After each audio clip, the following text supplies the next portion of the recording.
बिस्मिल्लाहिर्रहमानिर्रहीम। अस्सलाम वालेकुम। MTH 202 discrete mathematics short lecture आपको मैं अपने चैनल पे करवा रही हूँ। इससे पहले मैंने आपको डिस्क्रीट मैथमेटिक्स के कुछ लेक्चर करवा लिए थे। आज की वीडियो में हम नेक्स्ट लेक्चर करेंगे, लेक्चर नंबर 7, सेट थ्योरी। पहले आपने सेट की डेफिनेशन को करना है। A well defined collection of distinct object is called a set, यानी कि एक ही जनरेशन से बिलोंग करने वाले object, collection of distinct object, उसको हम सेट कहते हैं। ठीक है, मिसाल के तौर पे अगर हम कहते हैं कि सेट ऑफ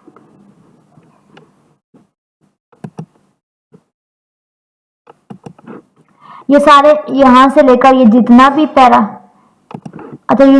पैराग्राफ है ये इंपॉर्टेंट है। ठीक है, इसमें से MCQ जरूर आता है एक। ठीक है, फाइनल पेपर में, आपके मिड पेपर में और आपके जो करंट MCQs आता है, क्विज 1 क्विज 2, इसमें। ठीक है, इसमें क्या कह रहे हैं देख लेते हैं। अच्छा, the objects are called the element और मेंबर ऑफ सेट, यानी कि ये जो हमारे पास एक सेट है, ठीक है, लेट्स सपोज कि ये हमारे पास एक सेट है, इसके अंदर जो एलिमेंट यूज हो रहे हैं, यानी कि ये जो 1 यूज हो रहा है, 2 यूज हो रहा है, 3 यूज हो रहा है, 5 यूज हो रहा है, इसको हम कहते हैं element of set. The sets are donated by capital letter AB, यानी कि जो सेट है उसका नाम जो होता है वो कैपिटल लेटर से होता है। ये आपका MCQs भी आता है कि सेट का जो नाम होता है वो कौन से लेटर में होता है। ठीक है, तो कैपिटल लेटर में होता है। ये देखें, ये सेट का नाम A है तो कैपिटल A है, इधर सेट का नाम B है तो कैपिटल B है। नेक्स्ट है हमारे पास the element of sets are represented by lower case letter, यानी कि जो सेट के अंदर एलिमेंट्स यूज होते हैं उनको हम लोअर लेटर, ये जो एलिमेंट अंदर है, ठीक है, उसको आप स्मॉल लेटर से रिप्रेजेंट करते हो और सेट के नाम को आप कैपिटल लेटर से रिप्रेजेंट करते हो। दोनों का फर्क क्लियर कर लें, ठीक है, MCQs में आता है। उसके बाद ये भी आपने थर्ड पॉइंट याद करना है।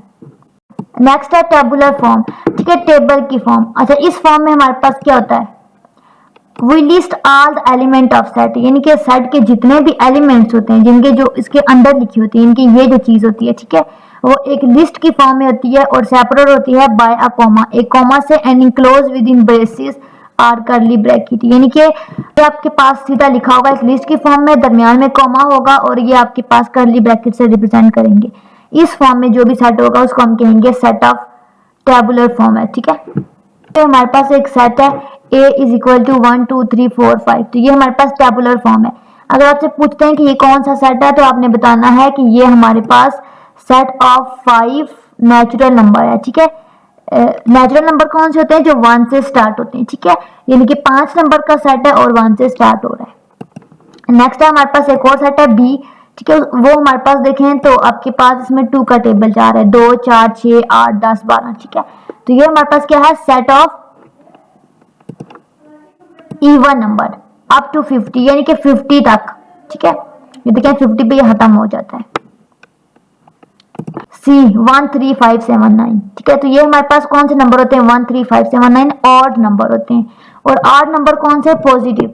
अच्छा, इसमें ऊपर वाले MCQs में भी हम कह सकते हैं सेट ऑफ पॉजिटिव नंबर। ठीक है, ये पॉजिटिव इवन नंबर। ठीक है, इन्होंने पॉजिटिव लिखा नहीं है, एक ही बात है। ठीक है, ये भी सेट ऑफ ऑड नंबर है। ठीक है, ठीक है, और ये इन्फिनिटी तक जा रहा है, यानी कि इसका कोई एंड पॉइंट नहीं है, तो बस सिंपल लिखा है कि सेट ऑफ ऑड नंबर है। नेक्स्ट टॉपिक है डिस्क्रिप्टिव फॉर्म।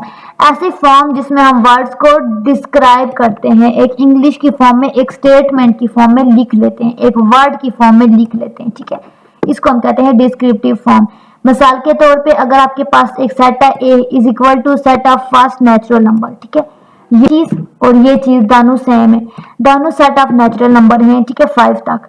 जस्ट डिफरेंस क्या है दोनों में कि ये हमारे पास टेबुलर फॉर्म में है, ठीक है, और ये हमारे पास सीधा एक इंग्लिश की लाइन लिखी हुई है, वर्ड की फॉर्म में है, स्टेटमेंट की फॉर्म में है। इसको हम कहते हैं डिस्क्रिप्टिव फॉर्म। आपके पास MCQs आ सकता है, एक सेट दे सकते हैं, आपसे पूछ सकते हैं कि ये इसकी टेबुलर फॉर्म है, डिस्क्रिप्टिव फॉर्म है या फिर सेट बिल्डर फॉर्म है। ठीक है, का क्वेश्चन आ सकता है राइट इन सेट बिल्डर फॉर्म। ठीक है, कोई फॉर्म दे सकते हैं, कह सकते हैं इसको दूसरी फॉर्म में लिखें।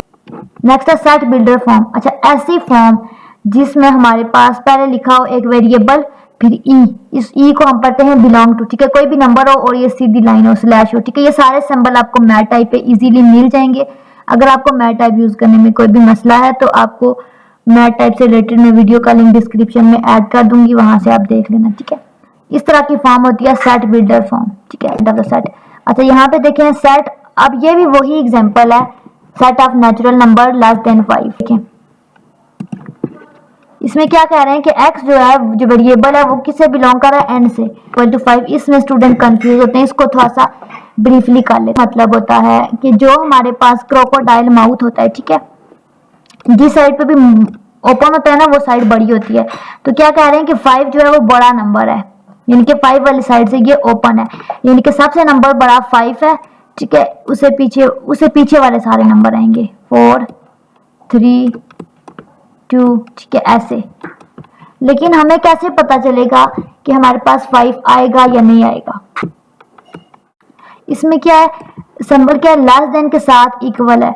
अगर तो यूं सिंबल है या यूं है, जैसे भी है, ठीक है, अगर तो इसके नीचे इक्वल की लाइन है तो इसका मतलब है कि जो एंड वाला नंबर हमें गिवन है वो भी हमने कंसीडर करना है। यहाँ पे 5 गिवन है तो 5 भी हमने यहाँ पे सेट में इंक्लूड करना है। अगर इस सेट बिल्डर में आपको एग्जांपल दे दें और कहें कि डिस्क्रिप्टिव में लिखें तो आपको पता चल जाएगा कि 5 4 3 2 1 आएगा, क्योंकि बड़ी वाली साइड ओपन है, ठीक है। लेकिन अब 5 आएगा या नहीं ये कैसे पता चलेगा? अगर तो नीचे इसके लाइन लगी हुई है ये वाली, ठीक है, इसका मतलब है कि हमने 5 लिखना है। लेकिन अगर यही एग्जाम्पल हो, लेकिन यहाँ पे कंडीशन एंड पे x इज लेस देन 5 हो, जस्ट नीचे लाइन ना हो, तब हमारे पास 5 कभी भी कंसिडर नहीं होगा, ठीक है। इस चीज को क्लियर कर लें, ठीक है, क्योंकि इस तरह की एग्जांपल आती हैं और आपसे पूछते हैं किसको चेंज करके लिखें। अच्छा, ये यहाँ पे आपको बता रहे हैं कि n क्या है, w क्या है, क्योंकि आपके पास डिस्क्रिप्टिव फॉर्म में NW लिखा हुआ है। तो n हमारे पास होता है नेचुरल नंबर, w होता है whole number, set of even number, set of odd number. ये सारी चीजें आपने याद करनी है, ठीक है। इस पेज में जितनी भी चीजें आपने याद करनी है। और नेचुरल नंबर के अंदर कौन से गिनती के नंबर आते हैं, इंटीजर के अंदर कौन से नंबर आते हैं, ठीक है, इवन नंबर के अंदर कौन से, ये सारी चीजें आपने याद करनी है। इसमें कुछ भी एक्सप्लेन करने वाला नहीं है। जो नंबर डिवाइड होते हैं p ओवर q की फॉर्म में लिखे जाते हैं, ठीक है, उसको हम कहते हैं रैशनल नंबर। जैसे कि 4/5, ठीक है, ये एक रैशनल नंबर है। 6/7, ठीक है, ये एक रैशनल नंबर है।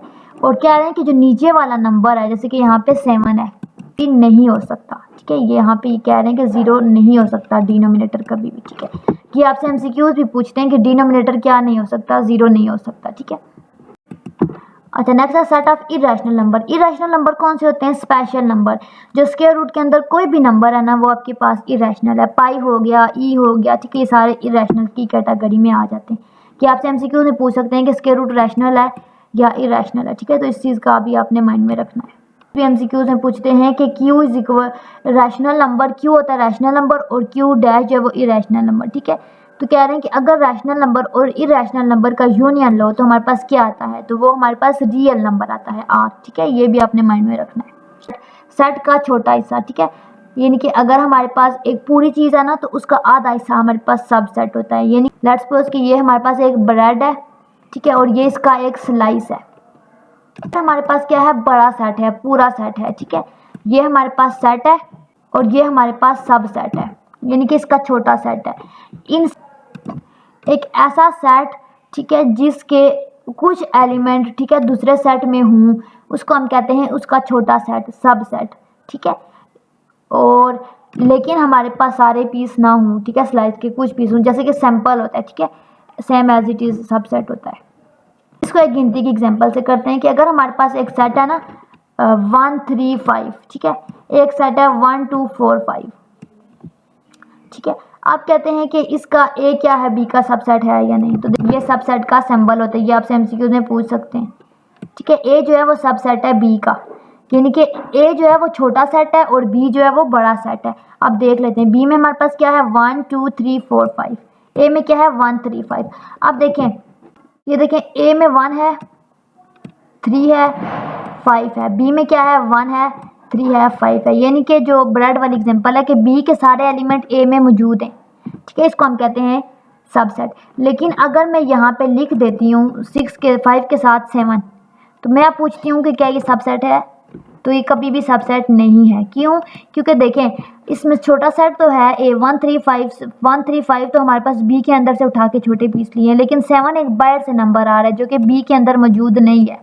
सब सेट के लिए क्या ये आपसे एमसीक्यूज इस तरह का एक पूछते हैं, इसलिए मैं आपको बता दूं कि सब सेट के लिए ज़रूरी है कि सेट के अंदर से ही एलिमेंट लेने, कोई भी नंबर बाहर से नहीं आएगा। यानी कि बी का अगर सब सेट है तो 7 बी के अंदर होगा, तभी बी जो है सब सेट होगा। ठीक है, इसमें बेशक आधे एलिमेंट हों लेकिन इसके अलावा कोई एलिमेंट ना हो, ठीक है, उसको हम कहते हैं सबसेट।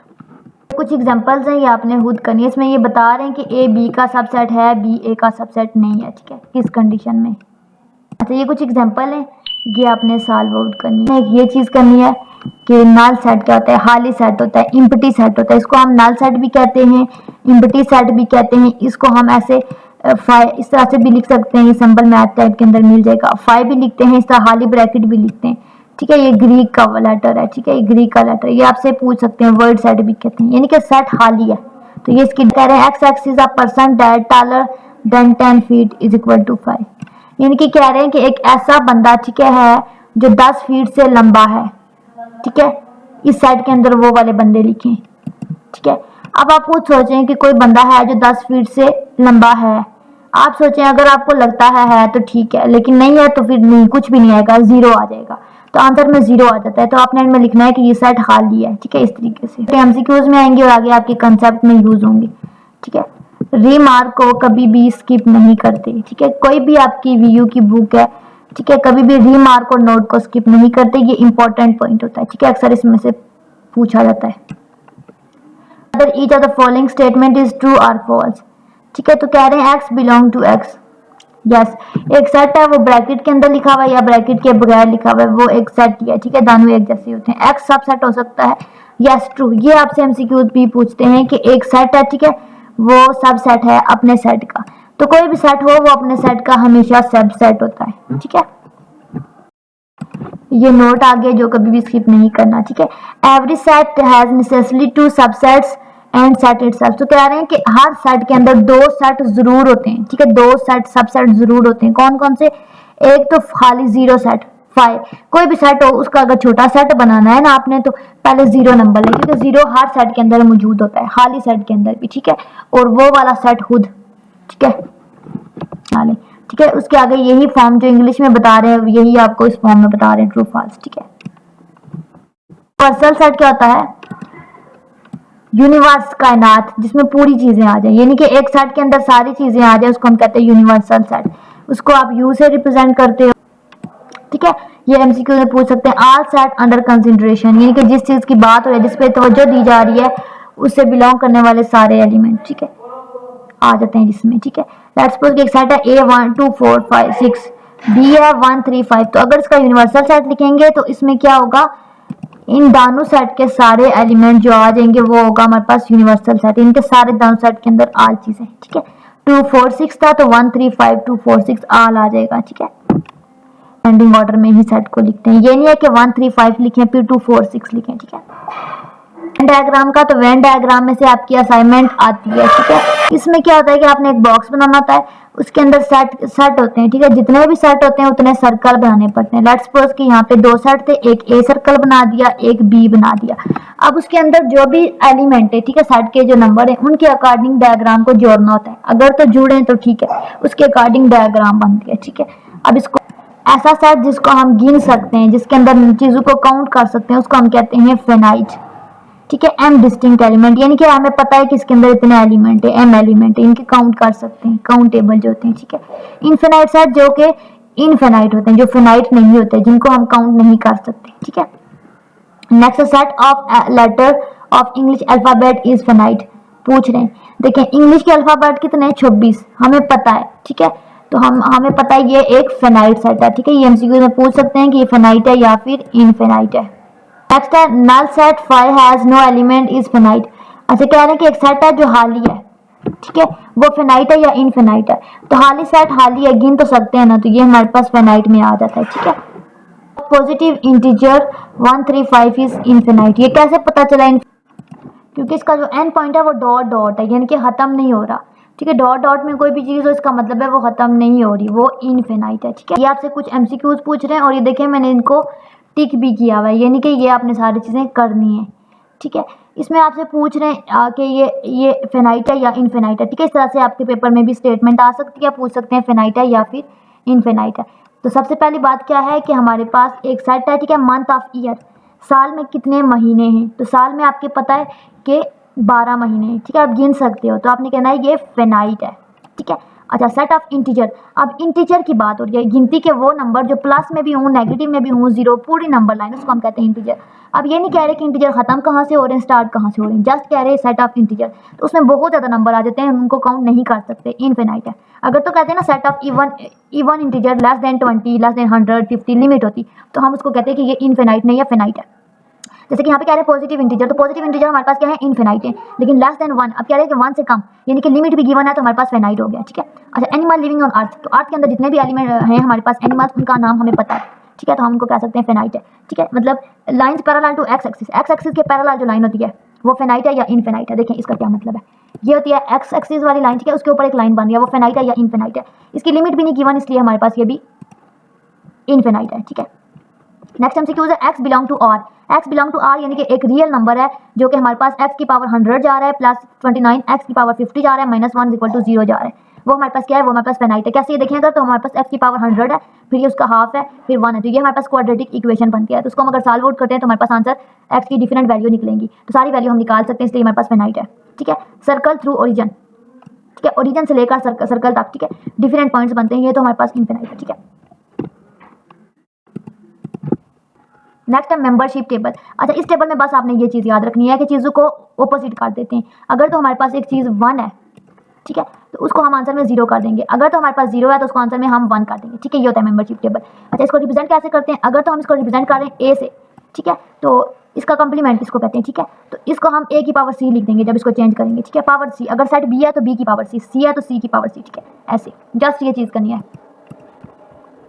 यहाँ पे आज का लेक्चर हो गया एंड आई होप कि ये लेक्चर आपके लिए बेनिफिशियल होगा, आपको अच्छे से समझ आ गया होगा। मजीद कमिंग लेक्चर के लिए चैनल के साथ इन टच रहें, दुआ में याद रखें। अल्लाह हाफिज़।